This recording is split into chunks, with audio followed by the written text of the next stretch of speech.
Area Wrestling Show.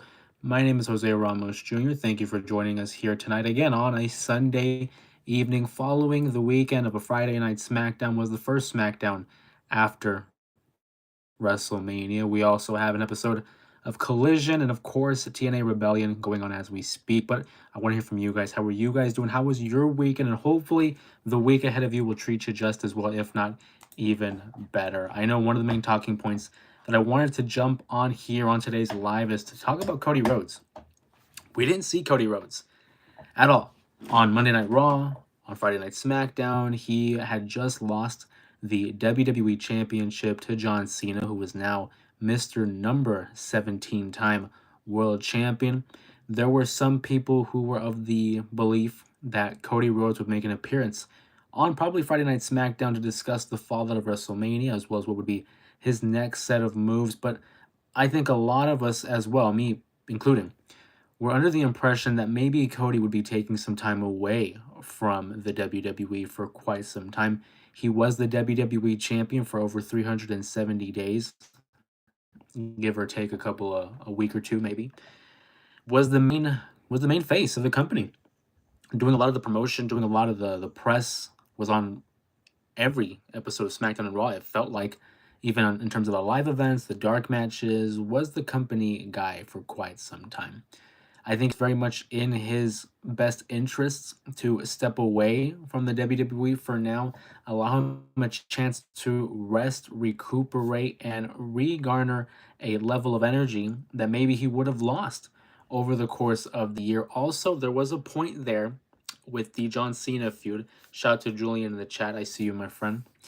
That the crowd was kind of turning on Cody. They were cheering John. They wanted to see him become a 17-time world champion, and it's very reminiscent of the run that John had, where a portion of the audience turned on John. They became more anti Cena, just as they were with Cody. Now, the only thing with that is it more of a pro Cena crowd or an anti Cody crowd? Because up until then, we hadn't seen such a negative response for Cody Rhodes. I'm of the mindset where I'm thinking it was just because people wanted to see Cena win the championship. It wasn't more so of like, oh, we don't like Cody anymore. It was of, well, we want to see John Cena win the title. So until we see Cody Rhodes come back, and until we see him return to the WWE and feud with someone else other than John Cena, I think that will be the tell as where he stands with the audience. I would like to think that a large portion of the audience is still very much pro Cody Rhodes. And like I said, when it came to the John Cena feud, it was more so of being pro Cena than being an anti Cody. Cody, though, is going to be gone for a little bit here. I think the reports were saying he was on vacation with his family, enjoying maybe Disneyland, Disney World, whatever the case may be. Really just enjoying some well deserved time off. I talk about the John Cena feud and him getting booed because I think it's important to step away. You know, you don't want to be falling into the trap of being presented on TV so long that the audience begins to grow tired of you. They no longer want to support you. Look at a guy like Chris Jericho out in AEW, who's taking time in itself as well, which is really beneficial because if you give people that opportunity, and I've talked about it before in other streams, if you give people that opportunity to miss you, they're going to clamor to see you. They're going to cheer when you finally return. Let Cody be gone for a minute. Let the crowd miss him. If you oversaturate the product with one guy, they're going to grow sour. They're going to grow tired of him. They're going to grow some resentment towards him. It happened with John Cena. It happened with Hogan back in the 80s.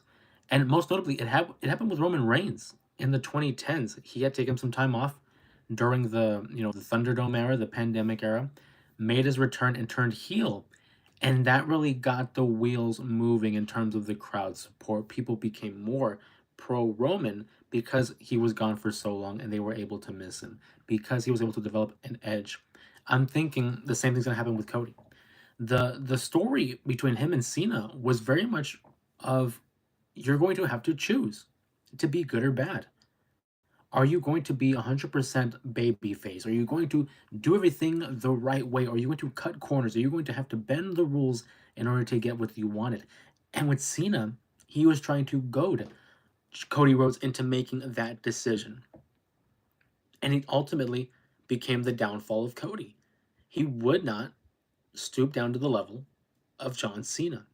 And it leads in to that next character arc of Cody. Since he came back to the WWE in 2022, it was always about finishing the story, winning the title that his father and his brother never won. That was the culmination. So when he finally did it, it now led this new character arc of he's the champion, he's the quarterback, he's the face of the company. And now that he's not, now a level of insecurity, maybe a little bit of self-doubt, crowds, climbs into the mind of Cody Rhodes, and he has to come to terms with maybe I'm not ready. Maybe I was able to win the championship, but I'm not at the level that I could be. And being able to say he's on the elite level of a guy like Roman, of a guy like John Cena, maybe he does have to bend a little bit of the rules. Maybe he does have to resort to a little bit of edginess to get to that next level. And I think that's what we're going to see from Cody. Is yes, the climb was so difficult, and him ultimately achieving his dream, his goal of finishing the story, was the pinnacle. But now, after the fall off, now after failing to retain the title at Mania, how do we get back? How do we get back to the top? And how do we do it against a guy like John Cena? Because I think that's ultimately going to be the matchup. John Cena versus Cody Rhodes for the WWE title. One more time. Is it going to be at SummerSlam? Is it going to be at Survivor Series? Is it going to be the last match that we see with Cody Rhodes? That's yet to be seen, of course. Julian in the chat says he needed a break. He defended the title all year, and I'm pretty sure those bumps take a toll. 100%. I mean, it's a saying very popular in pro wrestling, but it's not ballet. You know, I totally agree with Julian here because over the course of a year, seeing the amount of time, seeing the amount of matches, the punishment, the physical toll, as you said, that is being added upon the body of Cody Rhodes, it is going to wear and tear. It is going to take an effect on him. So it's important to be able to rest in order to recuperate, rehabilitate, rebuild, and return back to the WWE. Cody Rhodes, I think, is a fighting champion. I think when he does come back, he'll be able to be plugged back into the main event scene. It's just a matter of, do we see him back with John Cena so soon? Do we give him something in the meantime? I know some people have tried to throw out the possibilities of him versus Aleister Black. Other guys would say maybe Drew McIntyre, maybe Damian Priest. Although those are tempting options for Cody's first feud back, I don't see how it could not be John and how he doesn't get another crack at Cena. Roman never got his rematch for the title, but would Cody get his? Is it more so of a John Cena decision as to who he would give a title opportunity to? We know that at Backlash, this upcoming premium live event is going to be emanating from St. Louis, Missouri, the hometown of one Randy Orton, a matchup that I think we're all looking forward to, a storied and historic rivalry between two of the biggest names of their respective generations coming out of OVW, joining in 2002, winning championship gold in 04 and in 05. To the rise of Randy and John Cena are parallel lines. They had a great feud in 2007, a great feud in 2009, rekindled that feud in 2015 and 2013.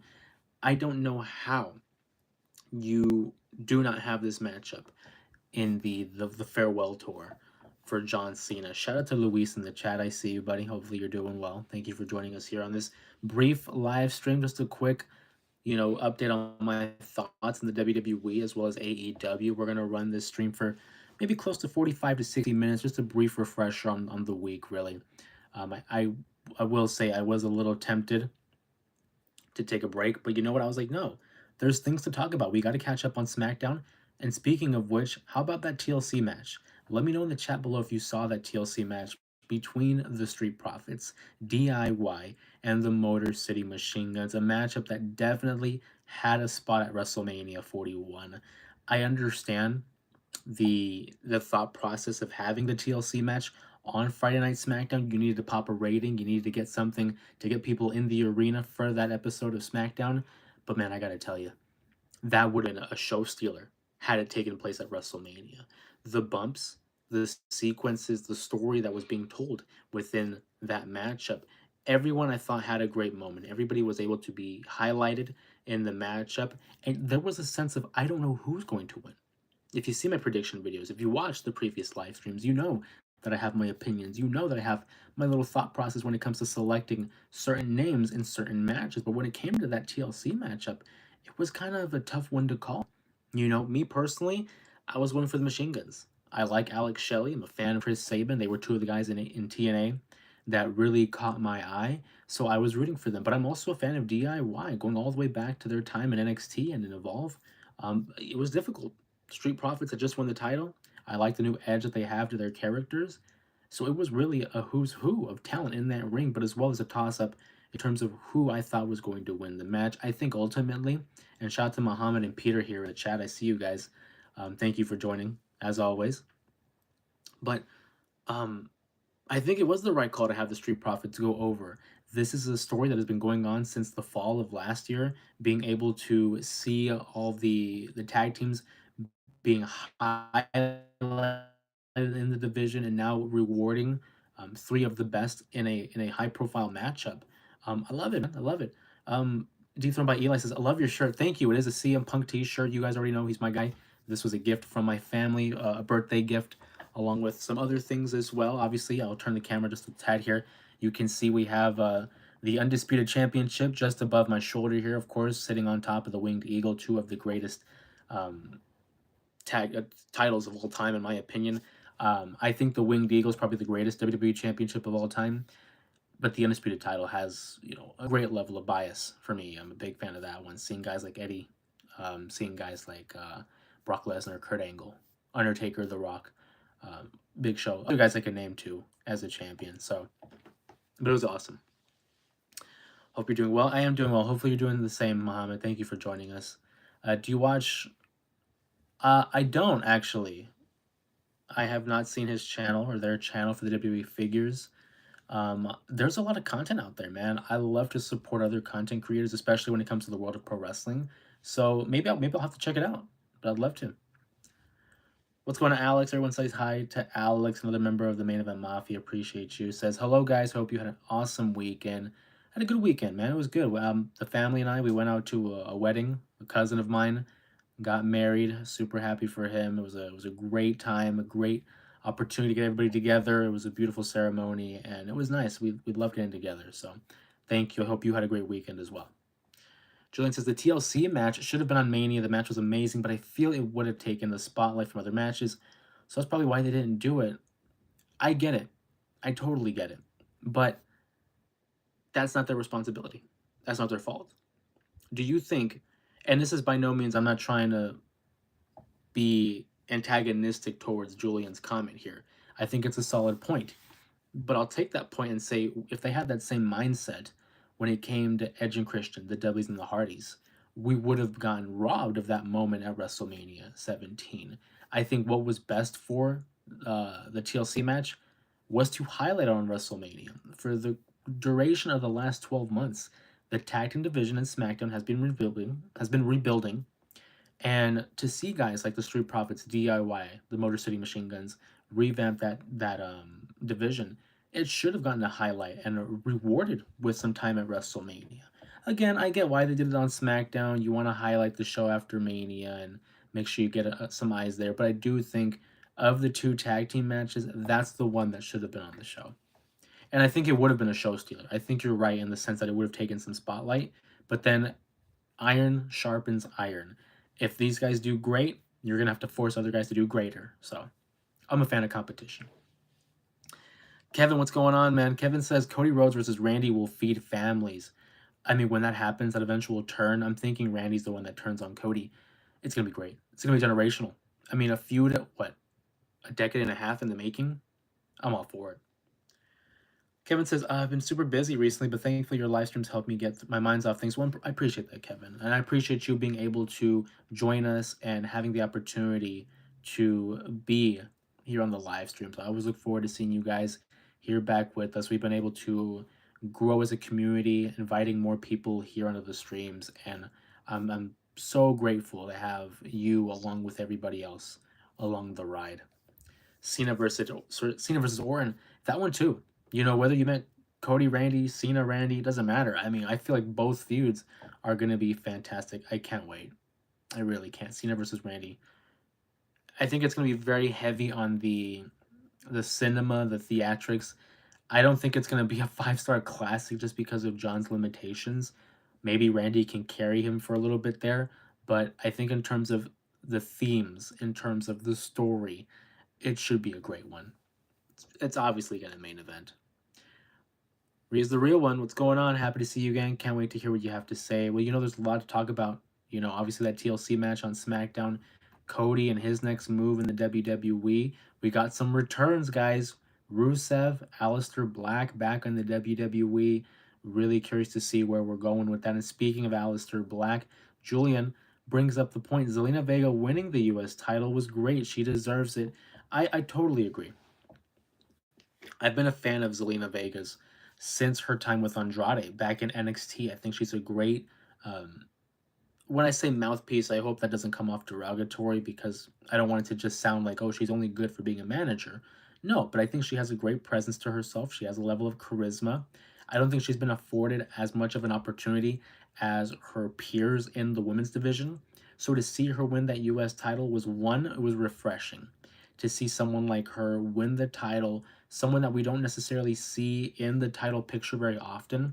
I think she's only had maybe two high profile matches for the World Championship, one being at Backlash against Rhea Ripley when they went to Puerto Rico, the other being a match against Asuka. I believe it was a Clash of Champions um, at some point, like during the Thunderdome era or maybe a little bit after.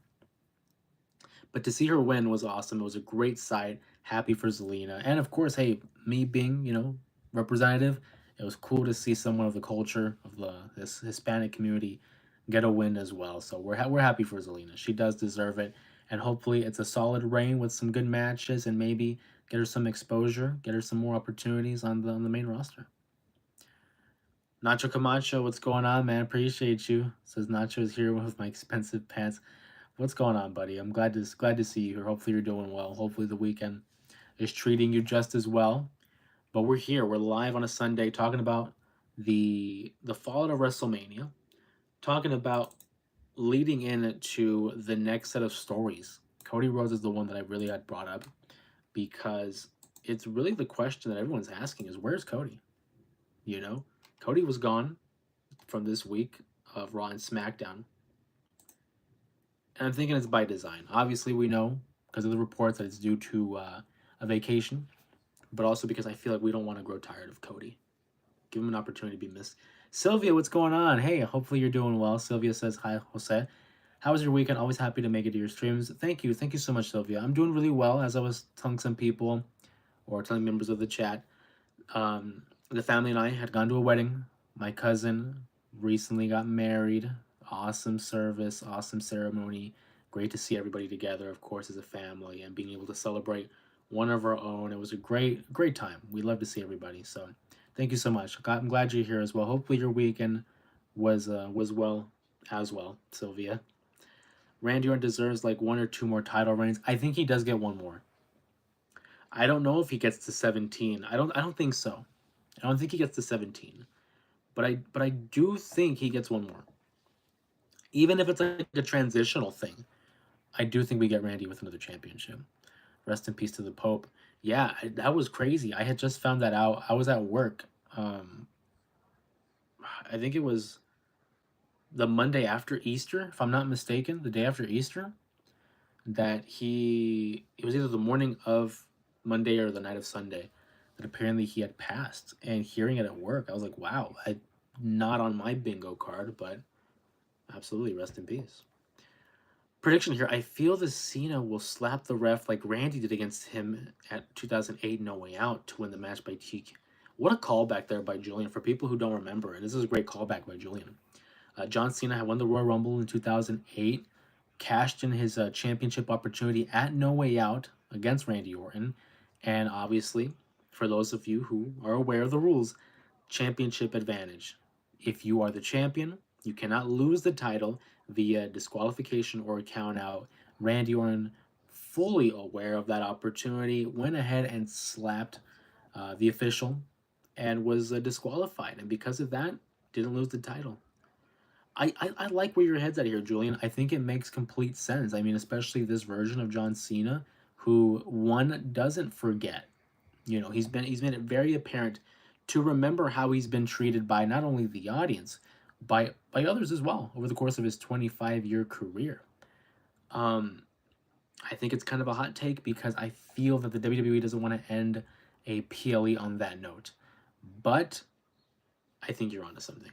I think maybe something like that happens. I think for sure this heel version of John Cena is going to stoop to any level to get this victory because he wants to be the last real champion. I think you're onto something here, buddy.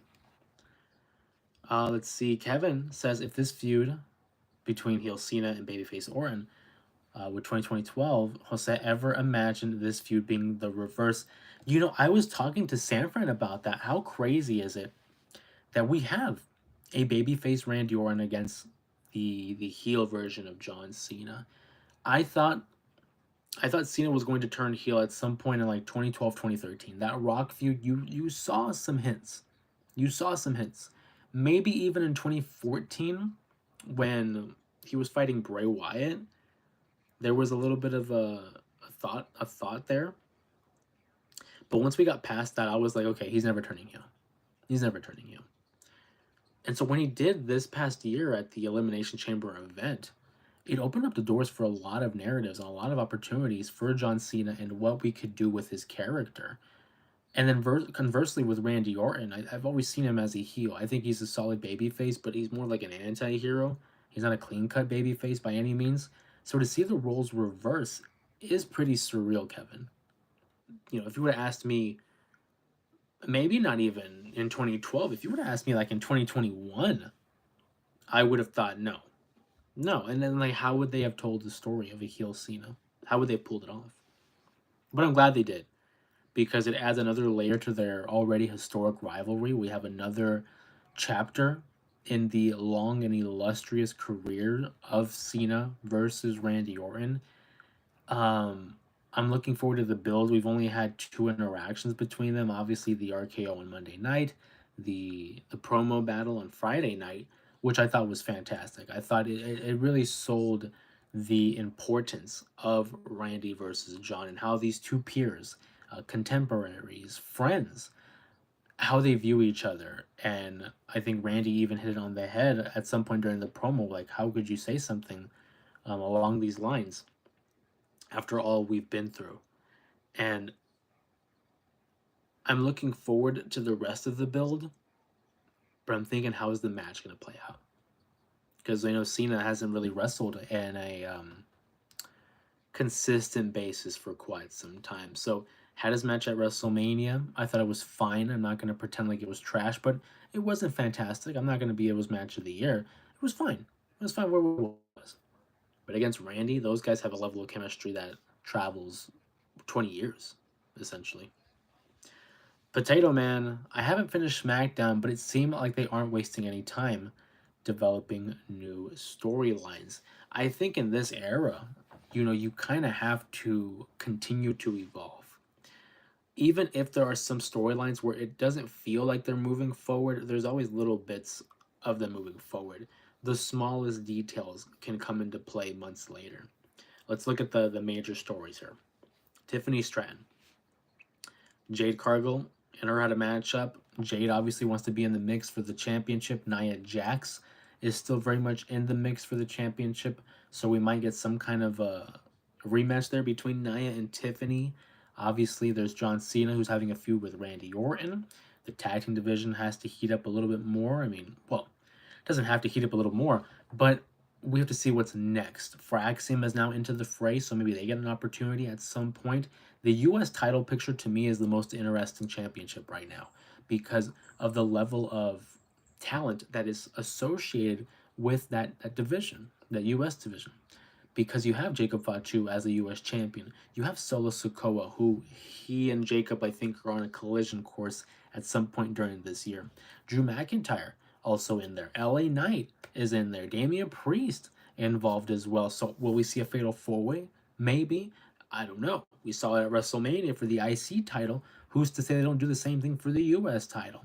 So many different names, and that's not even taking into consideration a guy like Rey Fenix, who recently made his debut and could be in line for a championship opportunity. Then we look at the U.S. division for the women's.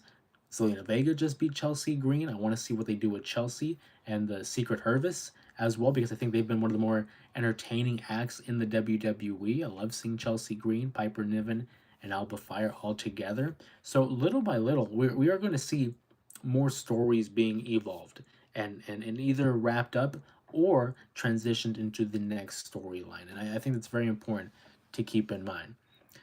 Julian says Fraxium being called up to the main roster was a great choice. I feel like they will push the tag division even higher than it already is. That division is so stacked. You know, to see people like the Street Profits, DIY, the Motor City Machine Guns. Then you talk about Legado del Fantasma. Then you talk about the obviously Fraxium is in there. Pretty Deadly is in there. And I feel like I'm missing another tag team, but it's just like I love when there's depth in the division because I grew up in a time where the appreciation for the division was depleting. We were coming out of the Attitude Era where you had teams like Edge and Christian, the Dudleys, the Hardys, and that's just the main three. There were so many others as well. But then you got into the 2000s and you kind of saw like it was starting to deplete, and many of the tag teams were more mixed match and just being thrown together. I look at obvious tag teams like MVP and Matt Hardy had been one for a minute there. Then we saw a lot of people like Batista and John Cena winning. I know John Cena and The Miz had won a tag title. John Cena and Shawn Michaels won the tag titles. Like a lot of them were just being thrown together. Kofi and CM Punk kind of thrown together. And it wasn't really like a natural tag team division. And now I feel like it is. This is the healthiest I think the division has been in quite some time. And that's still, we're still missing other people. Because on Raw, they have other tag teams as well. American Made, obviously the Creed brothers, I think are fantastic. The New Day, the War Raiders. Again, just to name a few, the Judgment Day, if you want to count Finn and JD as one as well. Fraxium, though, if you guys haven't seen, because I've seen some people in the chat, not everybody's familiar with NXT. People watch primarily Raw and SmackDown, but if you haven't seen NXT, do yourself a favor, go on to Peacock or Netflix, whatever you have at your disposal. Check out Fraxium. Nathan Fraser and Axiom were the tag team champions for the majority of the last couple of years and had great matches against like the likes of Chase U. I mean, just most recently, Hank and Tank, who I'm not a big fan of. You guys, again, who have followed the streams, I made it apparent I'm not really a fan of Hank and Tank, but they had a great match with Fraxium at Stand and Deliver. Super happy for them. And mid-match, they were able to convince me, like, whoa, like, they're pretty good, actually. Like, I'm happy for the guys. Fraxium, I think, is the best tag team the WWE has right now, quite frankly. Just consistently, in terms of chemistry, in terms of match production, in terms of their presentation in NXT, Fraxium's the best tag team. I think you could make the argument for guys like the Street Profits, DIY, like them, but I think just collectively, Fraxium has it all. Julian says, like Jericho and Big Show never understood that. Again, yeah, Jericho and the Big Show got thrown together. The Miz and the Big Show got thrown together. There was a solid decade where it was just people getting thrown together, and I never understood that. I'm with you. Jericho, for all intents and purposes, never felt like a long-term thing. And even then, did we even get a payoff between Jericho? Because I know that the Big Show and Jericho were tag teams up until what? Maybe December, January. And then from there, we never really got a proper feud to break them up because then The Miz went with the Big Show and they headed to WrestleMania 26 as Show Miz. And again, these tag team names are just atrocious for me to be honest. Show Miz, Jericho, like you might as well just call him Jericho and the Big Show at that rate. But the division right now, like I said, is the healthiest it has been. Not only in terms of physical health, but in terms of significance, in terms of presentation. And I hope we continue to head in an upward trajectory to where we see more main events in the tag team division. The women's division had a moment there where it wasn't being presented as a main event type of an act. and now it's very common to see women um, dominate the main event scene on Raw and SmackDown. I would like to say the same thing for the tag team division. Put another put another layer of respect on their names. But for Axiom being added, um, Rusev and Aleister Black are now being added to the main roster. The Rusev one I wasn't expecting so soon.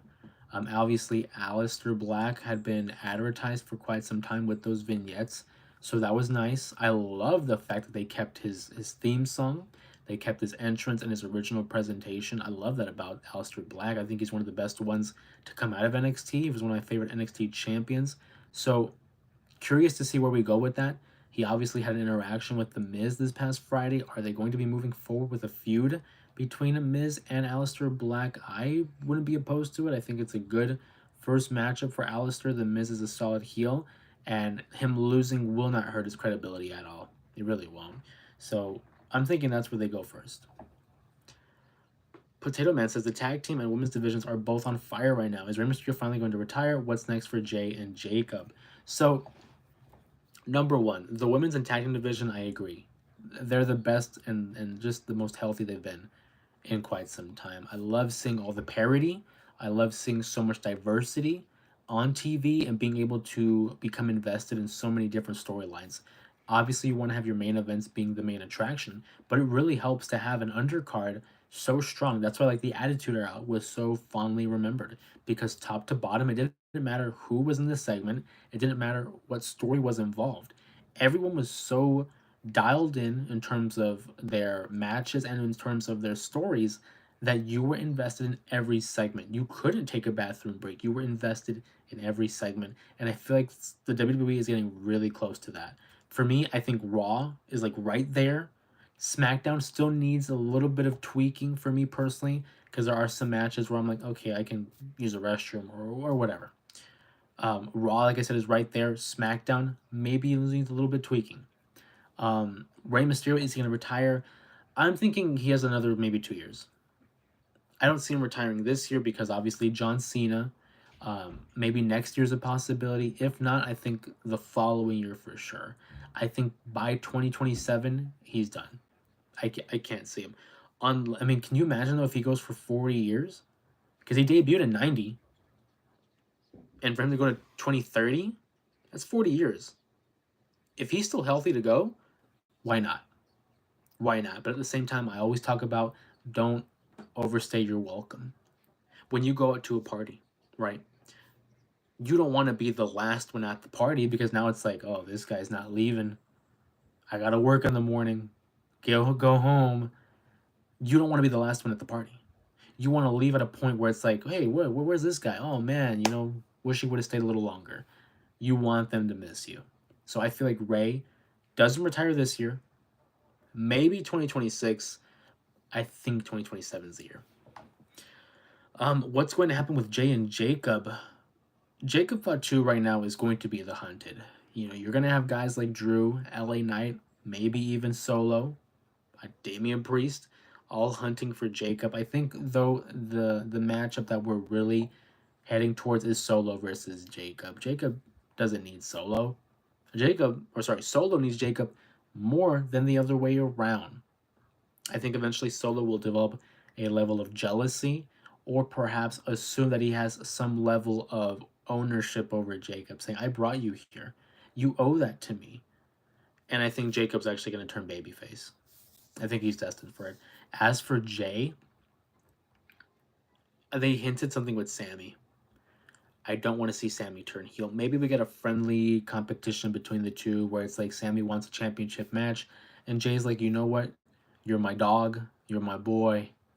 I'll give you a championship match. In terms of a long-term feud, though, I don't know. Part of me thinks Logan Paul. Part of me thinks Logan Paul. And I don't want it. But I feel like he won his matchup against AJ. They're going to want to elevate him up the card a little bit here. And it would be a safe first feud for Jey Uso coming out of his championship win because I don't think Logan would win the title. But right now, as I sit here in my chair in front of you on a Sunday evening, I'm thinking Logan Paul's Jay's first opponent. Julian says, I hope we get a John Cena versus R-Truth match. Their feud back in 2011 was so underrated. That heel run by R-Truth was crazy. I remember seeing him smoke a cigarette live on TV, and I was like, wow, are they even allowed to do that? Is that legal to do in a building? Is that legal to do on TV?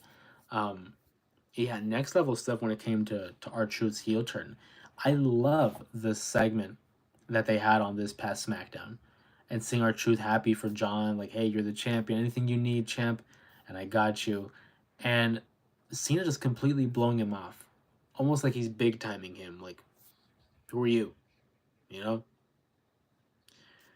I love it. I want to see a match between the two, even if it's a complete squash. Even if it's a complete squash, I think it would be great heat for Cena, because I feel like R-Truth is just so universally loved that if he were to beat up R-Truth, if he were to attack R-Truth, who says that his favorite wrestler of all time is John Cena, his childhood hero is John Cena, I feel like that would be an ultimate payoff to not only the 2011 feud, but just the last seemingly decade that R-Truth has been saying his childhood hero, John Cena. I don't even know how long that joke has been running, but I'm a fan of it. I do think that John Cena and R-Truth, they're not done. I feel like that was the first glimpse. That was the appetizer. That was the sneak peek. And just to gauge where people were at and if it is something they want to see. And I would like to think that we're all in agreement. It is something we want to see. R-Truth versus John Cena. Even if it's not for the WWE title. I don't care if it's for the title or not. Or maybe it could be. Because that'd be kind of interesting to see R-Truth maybe push John Cena to his limits of all people, and he uses his own moves against John Cena, utilizing the five knuckle shuffle and the attitude adjustment and the STF. Like, who knows? Anything is possible nowadays, and I'm all for it. I'm all for it. Let me know in the chat though. Let me know in the chat. Who are you most excited to see back in the main roster? Rusev or Aleister Black? Are you more excited for Fraxian, as they are a recently debuted act on SmackDown? And if so, who are some other names that you guys want to see on the main roster? I know there's people like Lola Vice and Trick Williams who have been thrown out there, who are possible, new debuts on the main roster. Does Randy get the belt from Cena? I don't think so. I don't think so, Potato Man. I think Cena just won the title. I think it's too soon to change that championship. They're not going to hot potato it, for lack of a better phrase, Potato Man. I think Randy takes the L. Cena goes over, gaining more heat for himself. What's Nia going to do with Tiffany? She's certainly going to go back after the championship. Unfinished business with Tiffany Stratton, maybe feeling like she stole her moment at WrestleMania, that should have been her versus Charlotte, that she helped elevate Tiffany, and this is how you repay me. You cashed in on me, and it's going to be just a basic one-on-one matchup for the championship. I don't think it's going to be anything special, no sizzle, just a means to get Tiffany to the next match. I feel like the I Hate You solo from Jacob will go crazy. Ooh, I didn't even think of that. Obviously, we know Jacob's very fond of Solo Sikoa with the I love you solo. How would it be if he takes the microphone and he says, I hate you, Solo. I don't love you, Solo. That's a great point here. And it's like we talked about, everything matters. All the little things. So to see that come from Jacob and maybe result in some kind of an attack, unless Solo's the one that invokes the attack, and he's the one that says, I hate you, Jacob, or something along those lines. Tama Tonga and Tonga Loa, the Grills of Destiny, are gone for a little bit here on the main roster due to injury. Both have sustained injuries, and we don't know how long they're going to be gone. So it would be just a Solo versus Jacob one-on-one match. Will Solo reunite with his brothers? Will we see a new bloodline? Maybe down the line. Maybe down the line he reunites with Jimmy and Jay. But for the time being, no. Jimmy and Jay are baby faces. I think Solo is right now in the spot of a heel. If we see a new bloodline, I could see it being Jacob being the leader and having someone like Hikaleo, Lance and Hawaii, maybe Zilla fought too at some point. I could see that being a new bloodline. People are saying that the bloodline story's over because of Paul Heyman and Roman's separation. I disagree. I feel like it is still going. So long as these individuals are still involved in WWE and have remnants of the story that was being told, I don't think it's over yet. Jay's the world champion. Jimmy is by his side. Sammy wants to support. Roman and Paul Heyman are feuding. Solo and Jacob are feuding. There are still remnants of the Bloodline saga. It's just kind of a low point. I mean, look at the MCU, the Marvel Cinematic Universe. They had spent a good decade of building up stories from Iron Man 1 all the way to Endgame. And then after that, you kind of got a little bit of a lull where you had shows like Falcon and the Winter Soldier. I'm not going to dive too much into it, but they had this little moment here where it was kind of a lull. And then they started cranking up the volume again when it came to the multiverse stuff. I think it's the same thing. We're in a little bit of a lull here with the bloodline, but eventually it is going to come back into fruition.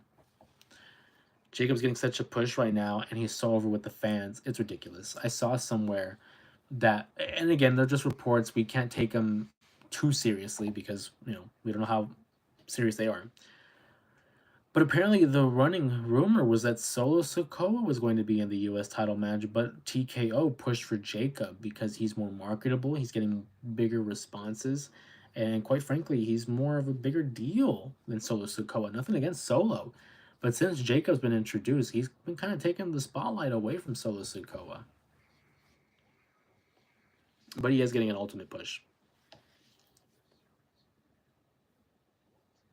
Thank you for that, Potato Man. A great point here as well. What other matches do you guys think will take place at Backlash? We know as of right now, it's going to be Roman. I'm sorry, not Roman. Cena versus Randy Orton. I do think that there's probably going to be a tag team match between Punk Roman versus Braun and Seth, which we'll get to in a second here. Jacob versus Solo is inevitable. It's just a matter of when. It's not a matter of if. It's a matter of when. I'm with you. And I don't think, unfortunately, I don't think it's going to be a great matchup. I think it'll be a great showing for Jacob. But it's unfortunate for Solo. Because Solo, I think, was supposed to be that next man up when it came to the bloodline. And a guy like Jacob Fatu just came in, and it's like I don't think he did it intentionally, but just his presence alone is such a difference maker.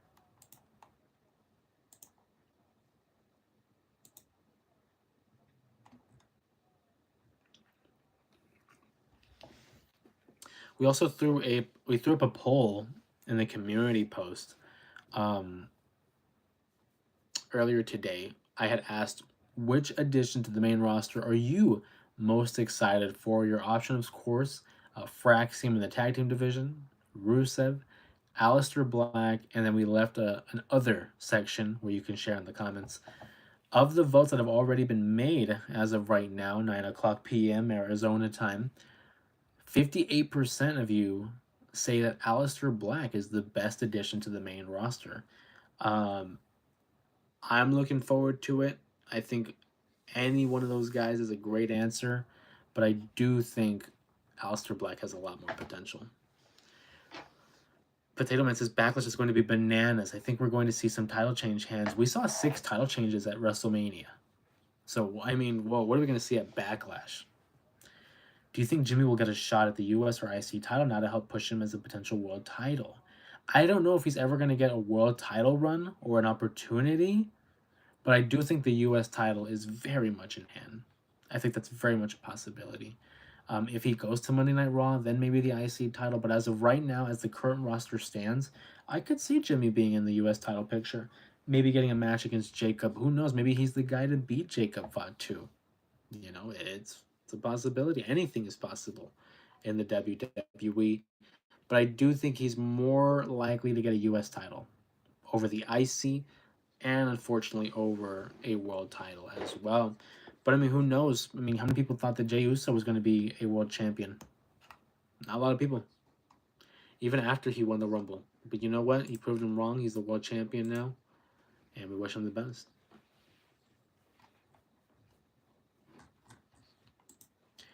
I'm really looking forward to the next couple of days. I finally, after a while of waiting, I finally am going to be getting my own merch, which is weird to say now. Bought a couple of items that I'll be able to show you guys on stream and being able to represent here on the stream and in public. So I can't wait for that. We also have a little bit of a change to the setup. You're going to see that in future videos, but we do have our little championship stand over here where you're going to see the Undisputed Championship and the Winged Eagle, as well as on my right, Bret Hart, Rikishi, and of course the 2K balloons above my shoulder there. We are currently sitting at 2,800, or actually 2,802 subs. The goal, of course, to get to 3,000. That's the next milestone.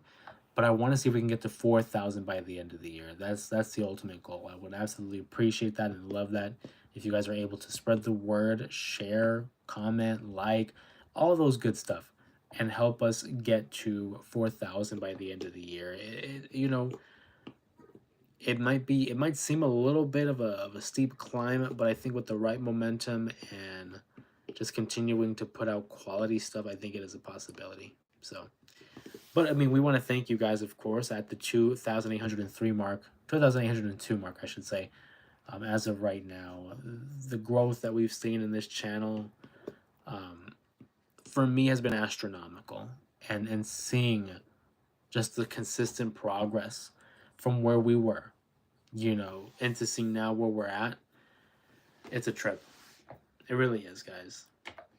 I'm so blessed. I'm so honored to be able to share my thoughts and opinions when it comes to pro wrestling with you, and for all those people out there who are able to spend your time here with us and have been generous enough with the super chats and the and the donos, the donations, like giving us more of a reason to keep pushing. And I'll confess to you guys, there's been days where it's like, I don't feel like it. Like, oh man, I need a break, or man, I have this going on, or I gotta work in the morning, or whatever the case may be.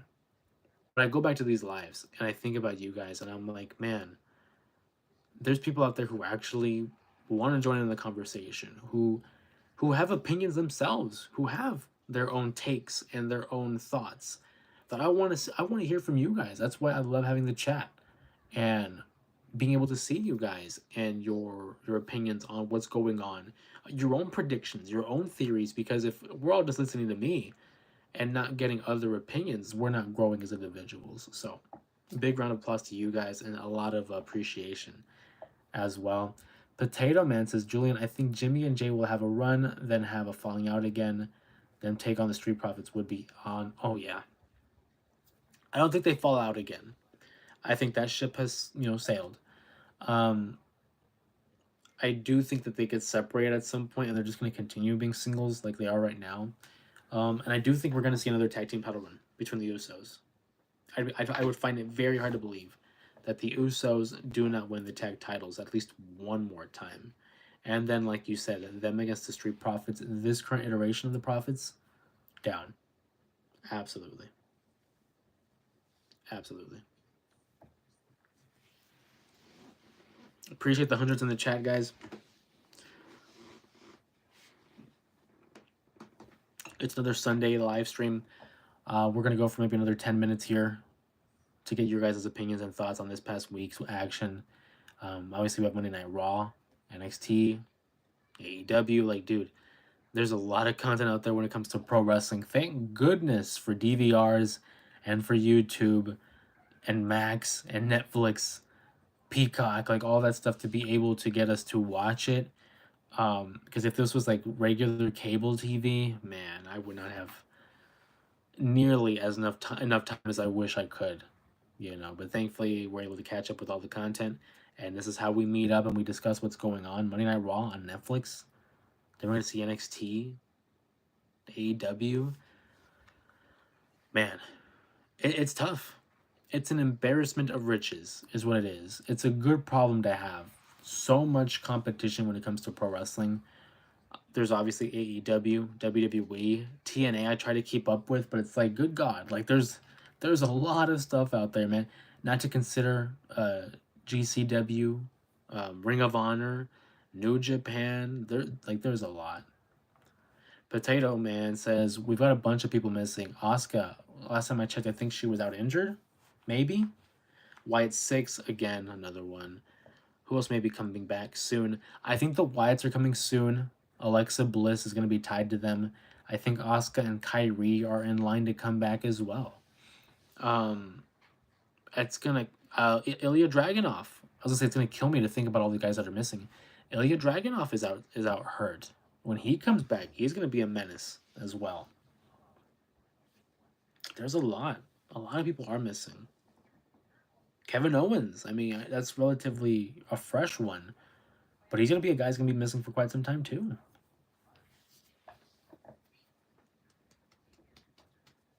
I just hope that whoever and whenever these people come back, I hope they have something in line for them. I hate seeing people get wasted in terms of creative and not having anything for them.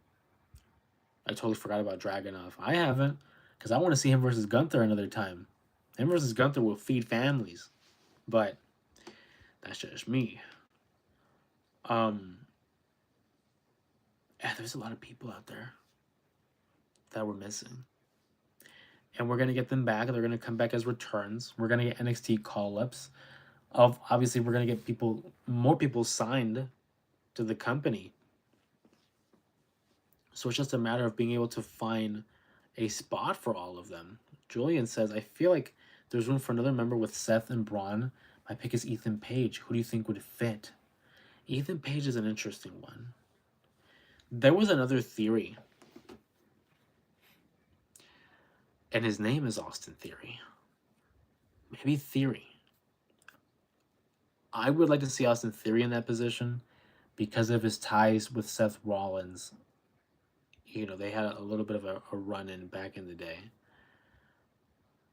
But it's difficult because he's been tied to Grayson Waller for so long, and I don't want to see him just get pigeonholed as that tag team guy or the guy that's always in a group.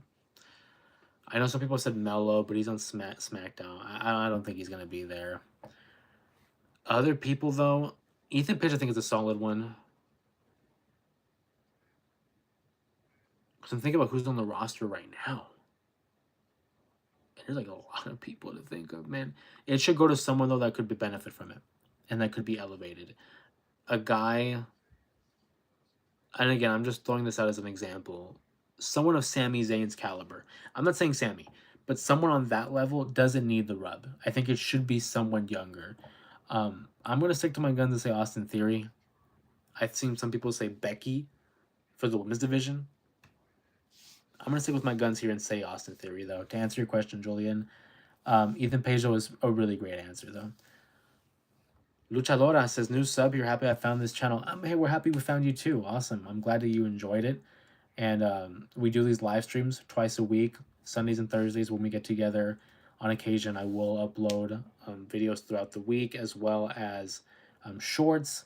I'm at this point right now where we're really focusing on the lives, and I want to do more unique topics for the videos. Usually it's like Mondays that we do it, but I'm at this point now where I want to experiment with what kind of videos we're going to be putting up, though. But I'm glad you're here. Appreciate the sub, and hopefully we see you more on these live streams. Potato Man says, anyone else going to Paul Heyman's stable is going to be a major name. I really like your Austin Theory. I think it should be Theory, man. I don't know what they did with him with that Money in the Bank run. I feel like there's something there with him, and I want to see them do more, give him more opportunities. Austin Theory turn on Grayson Waller would go crazy. I think it would be interesting to see Waller as a singles run. I agree, but here's the thing: if he turns on Waller, does that turn Waller into a babyface? I don't want Waller as a babyface. Of those two, Theory should be the babyface.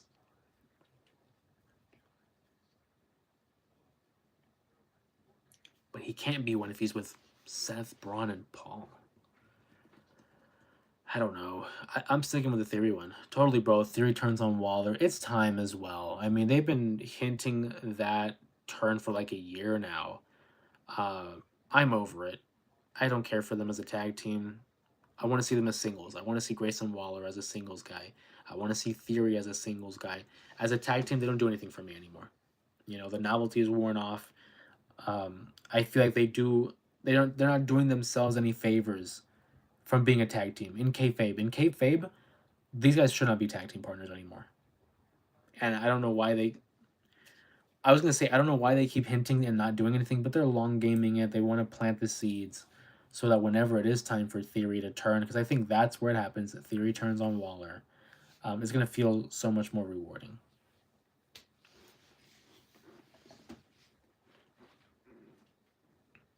I think Theory would make a good Paul Heyman guy too.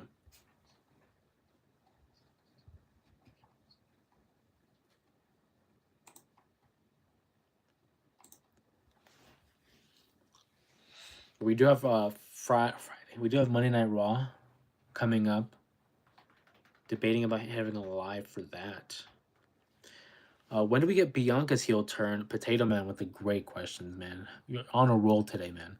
She's already getting booed, but what I saw on SmackDown, she didn't do it. No heel turn yet. I don't think they're gonna pull the trigger just yet. I feel like that's still something that's in the works. Maybe it's again another long gaming type of deal, where maybe hear me out. We've been talking about Jade Cargill and her feud with Naomi. I think eventually Bianca turns on Jade, and I think Bianca's gonna be the heel and have Jade be the baby face. And it's like Bianca knew, you know, she knew of the attack of Naomi, something of that line. I want you guys to bookmark that. Remember, I'm saying Bianca turns heel and she already knew about the attack. But I don't know when it happens. Do you pull the trigger at SummerSlam? Is it a WrestleMania feud? I don't know. It's gonna be big money though. Big box office matchup. Is Randy Orton going to win at Backlash? I don't think so, Johnny. I think it's too soon in Cena's reign.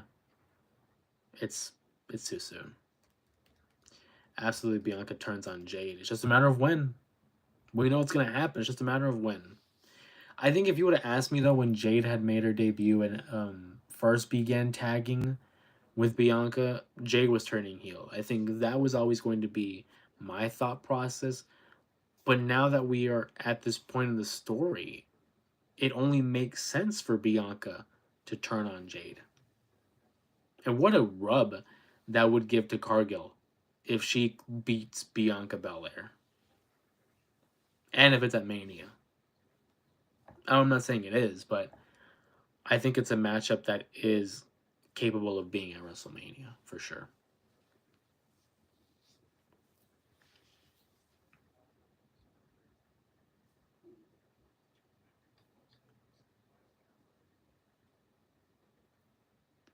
My big question is I sure can't figure out what's going to happen with the Judgment Day. That man, the ever evolving stuff with the Judgment Day. I still think that JD and Finn are gonna go their separate ways. Liv, Raquel, and Dom are gonna go as their own thing, and then Carlito's just gonna be caught in the middle and left in no man's land and not gonna have anybody anymore. I think it's just a matter of who's the baby face. I think they could turn Dom babyface now. I don't know if that's the route they want to go. But again, just like Theory and Waller, I'm done with the Judgment Day. I think we've already gone as far as we can. I want to see Finn succeed on his own. I want to see Dom succeed on his own. I think we're through with it. I don't know how much longer they can stretch this out. Do you think Stephanie Vaquer is ready for the main roster? Her match with Io was great. It was my favorite match of the night. Last Raw. I think she is main roster ready. But I don't think they're going to move her just yet. Not yet. Maybe they get her another year, and maybe at the Royal Rumble, we get her another appearance and she moves forward.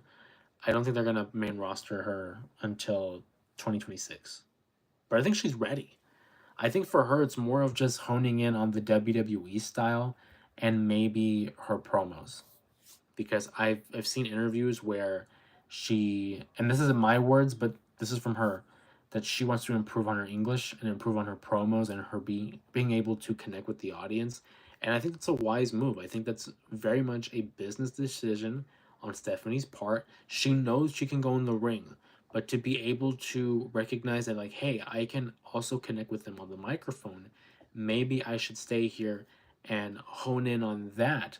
That way, I'm just an all around talent. And I think that's super smart for Stephanie. I think she stays in NXT for the duration of the year. And then in 2026, I think we're going to see her on the main roster for sure. Maybe by the end of 2025. But I can definitely see her within the next year on the main roster. Love Stephanie Vaquer. She's my favorite wrestler on the women's roster in NXT. I think she's by far the best when they have.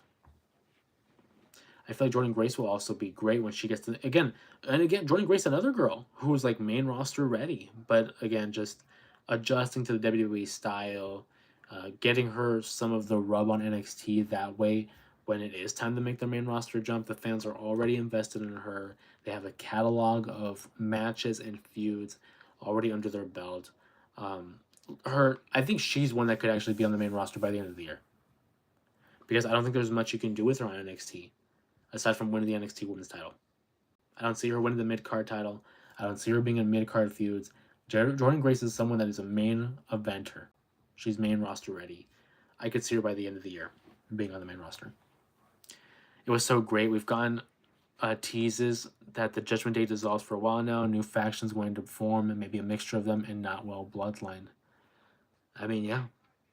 The stories right now are doing great.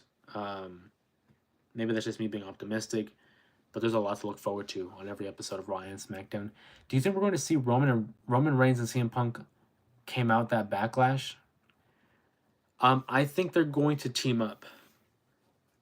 I think Roman and Punk are going to team up against Seth and Braun at Backlash. I think that's the ultimate move. We talked about this on a stream beforehand on like them joining up together. Someone was saying that the three of them would team up. I didn't think the three of them would team up.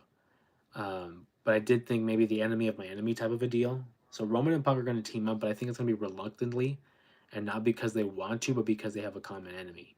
But I do think that Backlash, Roman versus Punk. Thoughts on a new Shield? You can't do a new Shield. You can't do a new anything nowadays because it's never going to live up to the original. If Seth Rollins came with a new Shield, then I think it could work. I think there's potential there because he was in the original. So maybe he has Braun. You know what they could have done? It won't happen now.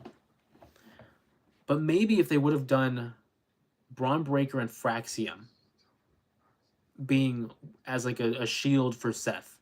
Fraxium is going to fill in that Seth and Dean role, and Braun is your Roman Reigns. That could have been his shield. But Fraxium's on SmackDown. I think it's probably the best call to just have him on SmackDown and not be intertwined in here. As for a new Shield, I don't think you should do it. But if you are, it has to be with Seth as that main guy. Or maybe even have Seth, Braun, and a third. But they can't come out in tactical vests and the entrance. I think it would be more of like a metaphorical new Shield. I feel like Sol Ruka is another person who's ready for the main roster. She's been on NXT for about 3 years and has had great matches. I'm so happy that Sol Ruka won the NXT North American title. Long overdue. I thought she was going to be the inaugural champion, but that was Kalani Jordan, which is fine. I'm a fan of Kalani. Yeah, I think she is another one that's main roster ready. That NXT women's division is just loaded top to bottom. And hopefully we see her soon. But it's tough, man. These divisions on Raw, SmackDown, and NXT are just all so loaded. It's not even funny. I'm gonna take another couple of questions here in the chat as we bring this live to a close. A brief live, good little catch up as to what we saw. Bro, I love Sol Ruka. She needs to be in WWE. We're all in agreement here. Julian, Potato Man, myself, all fans of Sol Ruka. Her finish is ridiculous.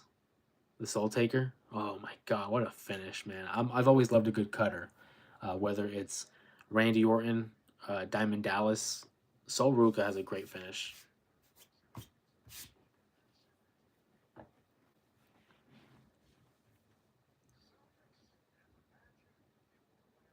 Thanks for the heart in the chats. I see you guys.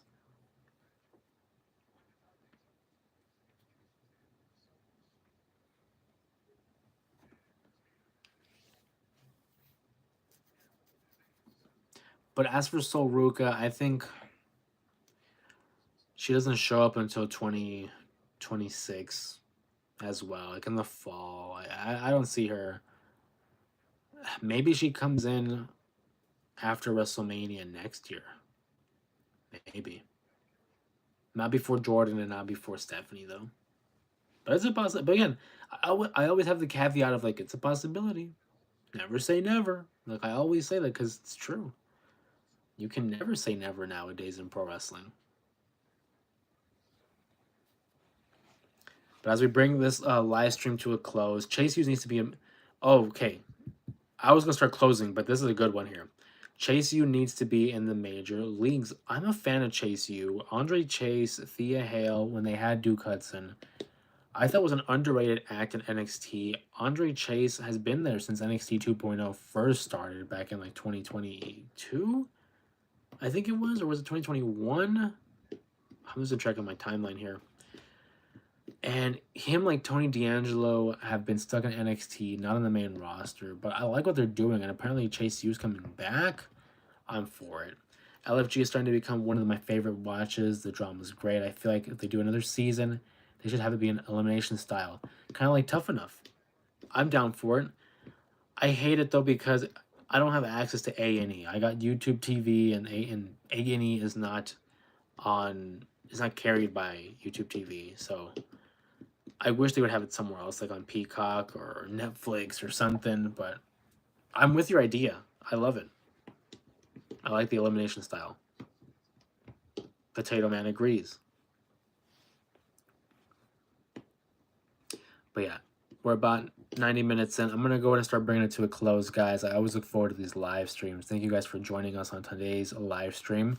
Another edition of the J Area Wrestling Show. We talked about Cody Rhodes. We talked about the returns of Rusev and Aleister Black, the possibility of seeing some call-ups on the main roster. We have Raw to look forward to. We have SmackDown, NXT, Backlash, of course, the next premium live event. So go ahead and let your predictions be known in the comment sections of any video for that matter, whether it's the shorts, the long-form videos, the posts. Of course, you can find me at JAreaPod on TikTok and on Twitter, or X, whatever you call it nowadays.